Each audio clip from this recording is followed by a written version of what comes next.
สบายดีวันนี้ข้าพเจ้าจะมานำเสนอ F1 ที่ชื่อว่า Solar System Scope แปลว่าขอบเขตระบบสุริยะจักรวาลความสามารถของแอปตัวนี้มันสามารถอธิบายถึงระบบสุริยะจักรวาลอธิบายเกี่ยวกับดาวเคราะห์แต่ละดวงที่หมุนอ้อมโคจรดวงอาทิตย์เหนือนั้นยังสามารถเข้าไปถึงภูมิศาสตร์ต่างๆของแต่ละดาวเคราะห์อีกด้วย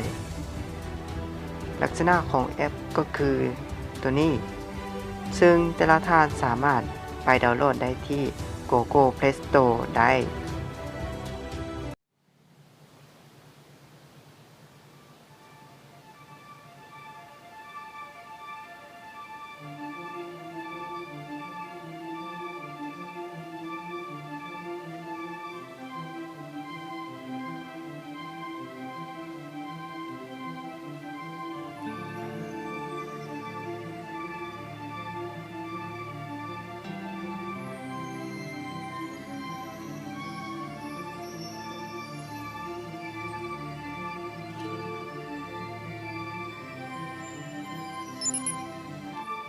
และนี่ก็คือ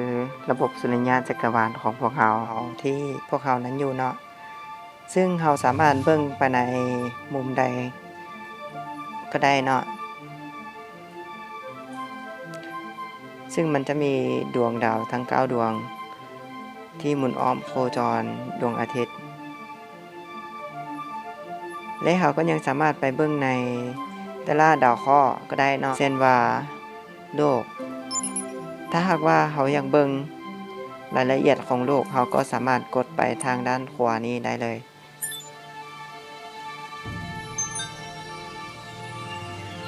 นี่ก็คือลักษณะโฮมทางทั่วไปของหน่วยโลกเนาะ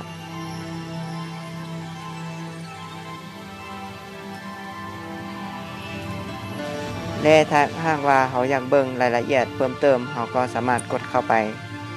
แถวที่2นี้ได้เขาเจ้าจะอธิบายถึงรายละเอียดของหน่วยโลกเช่นว่าเส้นผ่าศูนย์กลางของหน่วยโลกมวลสารของหน่วยโลกระยะห่างแต่โลกหาดวงอาทิตย์การหมุนอ้อมตัวเองของหน่วยโลกการหมุนอ้อมดวงอาทิตย์ความแรงดึงดูดของหน่วยโลกและอุณหภูมิเฉลี่ยของหน่วยโลกอีกด้วยนอกจากนี้เขายังอธิบายรายละเอียดเพิ่มเติมได้ดังนี่เนาะ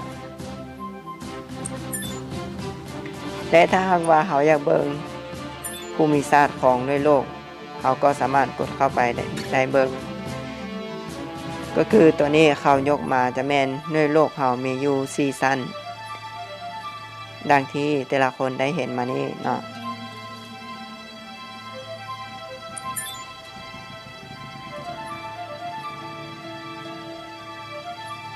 นอกจากโลกแล้วเขาก็ยังสามารถไปเบิ่งได้ในดวงดาวต่างๆเช่นว่าดาวพฤหัสถ้าเขาเข้าไปลงลึกเกี่ยวกับดาวพฤหัสแล้วเขาก็สามารถอธิบายถึงแต่ละดวงดาวที่หมุนอ้อมโคจรดาวพฤหัสได้อีกซึ่งดาวพฤหัสนี้จะมีดวงดาวทั้ง4ดาวหมุนอ้อมดาวพฤหัสดังที่แต่ละคนได้เห็นมานี้เนาะ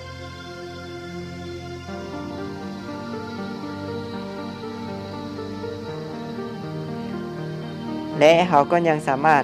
เข้าไปเบิ่งรายละเอียดของแต่ละดวงดาวนี้ได้ถ้ากดไปด้านขวานี่เข้าไปเนาะ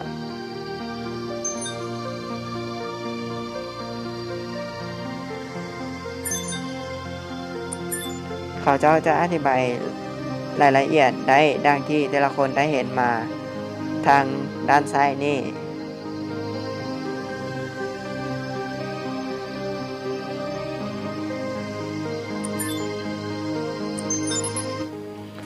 นอกจากดาวพฤหัสแล้วเขายังสามารถไปเบิ่งดาวเคราะห์อื่นๆได้เช่นหน่วยโลก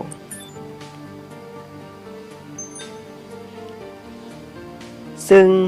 ในโลกเฮาก็เป็น อีกดาวเคราะห์หนึ่งที่มีดวงดาวเคราะห์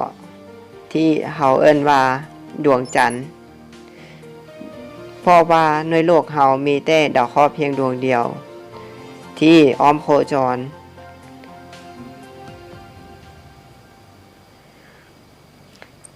และเฮายังสามารถไปเบิ่งรายละเอียดของมันได้อีก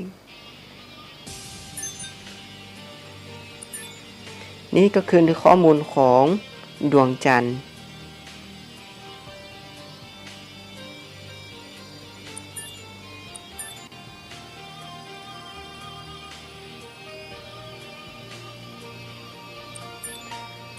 นอกจากดวงจันทร์ของโลกแล้ว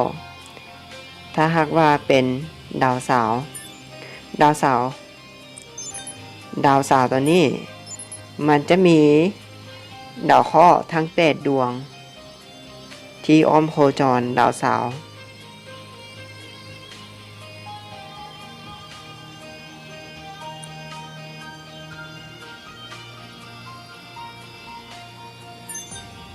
นอกจากตัวนี้แล้วเขายังสามารถเข้าไปเบิ่งได้ในลักษณะหกทางทั่วไปที่ว่าเขาอยู่ในหน้าโลกเบิ่งไปในท้องฟ้าที่จะเห็นดวงดาวต่างๆและเขายังสามารถย้อนเวลาให้ดวงดาวหรือว่าโลกของเขามีการหมุนอ้อมตัวเองอีกด้วยเนาะ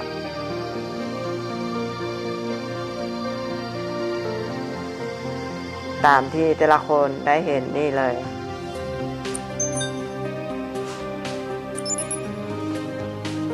นอกจากนี้เขายังสามารถย้อนเวลา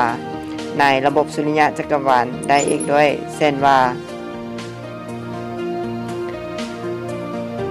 เราจะเห็นดาวเคราะห์แต่ละดวงที่หมุนอ้อมดวงอาทิตย์และมีการหมุนอ้อมตัวเองอีกด้วย